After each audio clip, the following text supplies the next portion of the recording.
Hi, my name's Phil. I like talking about politics, and in this video I'd like to discuss the internal Tory fallout over the by-elections.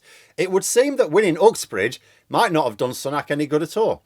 According to the Mail, plenty of Tory MPs are sufficiently frightened by what happened in Selby, which is much more of a reflection of what's going to happen nationally, that they want changes. The question is, do they want the right changes? But first, if you'd like to be notified of daily news and politics, please subscribe to the channel.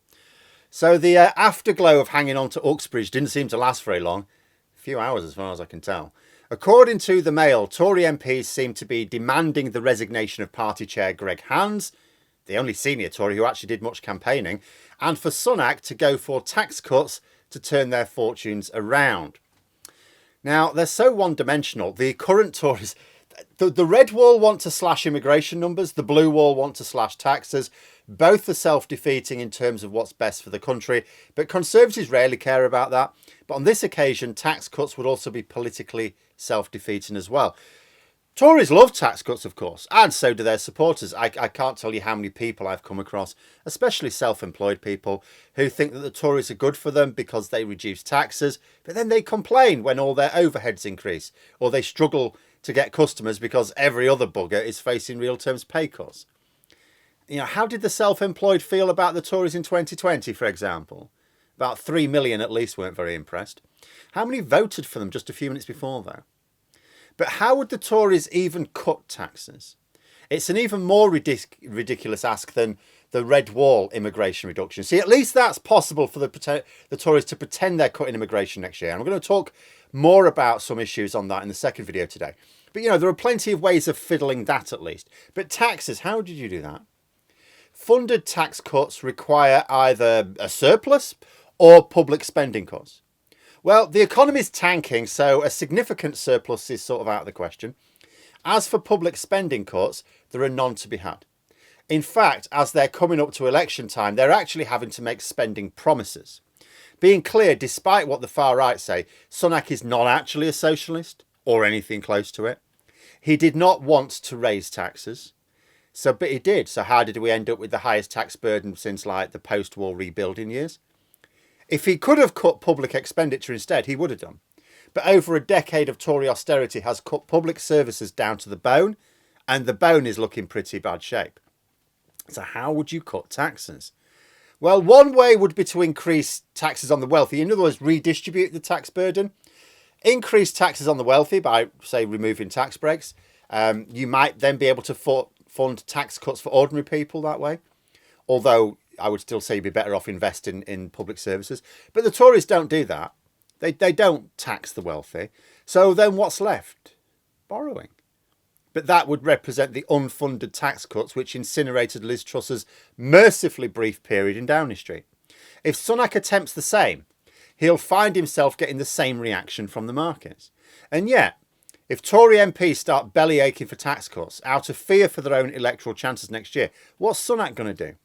He can't accede to their demands, but what if they start getting a bit rebellious? And it's so incredibly stupid of them to demand it. It's worth bearing in mind that quite a lot of MPs are quite thick. There was a bizarre quote in this Daily Mail article. One MP was apparently raging and, according to the Mail, blames Tory bungling for 21,000 regular Tory voters staying at home for the Selby and Aintree by-election. Now, it's not quite clear where they got the 21,000 from. First of all, the turnout for all three by-elections, including Selby, was actually quite high as by-elections go. It's pretty good.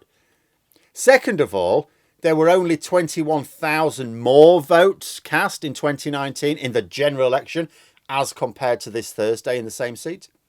Is this MP trying to suggest that the turnout for this by-election should have been exactly the same as in the last general election? And that 100% of the people who voted in the general election, but not this by-election, would have voted Tory? That is why it's so difficult trying to work out what these Muppets are going to do next. So you can analyse the situation, you can try and understand their aims and motivations, and you can draw a logical link between them. But it's really hard to take account of a complete lack of brains. We must always remember that political decisions are made by MPs, and MPs, I mean, there's no evidence that the average MPs are much brighter than the average person, if indeed they are at all. There's been a ridiculous amount of Tory copium flying around the past day or so, just like after the local elections. Some of it will just be shilling, of course. They know what the situation is and they're just paid to con their followers or viewers. But some of them really can't read the data. They're in for a bit of a shock come the general election. And don't get me wrong, the Conservatives have not been running effective campaigns. Absolutely. But as much as it pains me to defend a Tory MP, I must say, it seems a bit rich to blame Greg Hands. Yes, he's not exactly a master strategist, but is any Conservative MP? The campaign really should be informed by party strategists. It's just Hands' job to coordinate things. But what resources has he got? Labour are massively outgunning them in terms of volunteers. Tory strategists and the political leadership seem to be completely at odds with each other. Sunak is having to stand on platforms that are not decided by his strategists, but you know, they're ones that aren't cutting much ice with the electorate. That they're ones that can hold his party together. You know, it's because he's got no authority within his party, and not enough of his MPs understand electoral reality. Most of them, bear in mind, most of them won their seats while Labour were busy being useless. So they've never actually faced an organised opposition before. The article also talked about Sunak needing to return to the 2019 manifesto, which the party promised to deliver. But the thing about that is what particularly appealed to people was the promise of better public services, including the 40 new hospitals and massively upgraded transport infrastructure for regions of the country outside of the Tory spawn pools in the southeast. Not only is there no inclination to get back on with that, there's no time either. Sunak's trying to pull a fast one by promising some of it by 2030. I'm not convinced it will work. Yes, I know we promised to do all this by 2024, but here's my latest offer. How about we do a smaller amount of it by 2030 if you just vote for us again? What? No, of course I'm not lying. And this was always going to be their problem.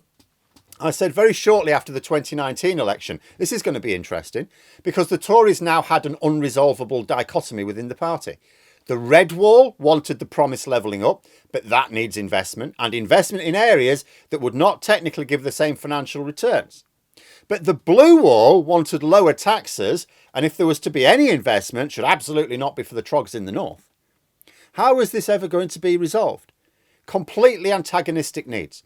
The Tories had ceased to be a group with broadly the same ideas. Yes, of course they had and still have their extremists, but they were at least after more extreme versions of broadly the same thing the moderates wanted. Not after 2019, this antagonistic coalition won them the election, but it was impossible to give both of them what they wanted. So to solve this insoluble problem, their leadership gave neither of them what they wanted, and here we are. They raised taxes, but didn't invest, and for good measure broke the economy while they're at it.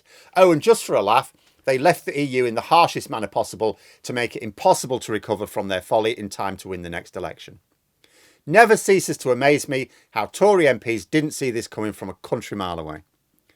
Oh, they wouldn't have expected Boris Johnson to shit the bed quite as badly as he did, of course, or to end up with a leader who would blow a hole in the economy the size of Mark Francois' gob.